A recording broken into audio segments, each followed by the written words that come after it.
Hey guys, so এত পরিমাণে ঠান্ডা লেগেছে, মানে একটা যে কথা বলবো, আমি তোমাদের সাথে কথাও বলতে পারছি না। কন্টিনিউ চোখ থেকে জল বেরিয়ে যাচ্ছে। জানি না হুট করে কোথা থেকে এত ঠান্ডা লেগে গেল। এমনি তো আমার ঠান্ডার ধাত আছে, বাট এই গরমে কার ঠান্ডা লাগে।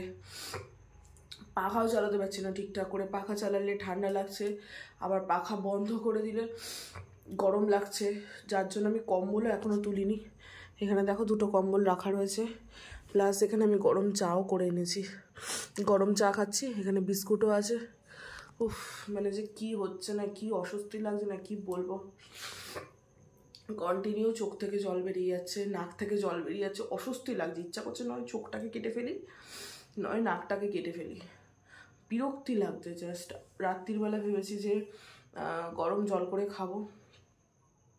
প্লিজ তোমরা যদি কিছু হোম রেমেডি জেনে থাকো ইনস্ট্যান্ট কমানোর মতন, প্লিজ আমাকে কমেন্ট বক্সে জানাও, আমি একটু হেল্পফুল হব তাহলে।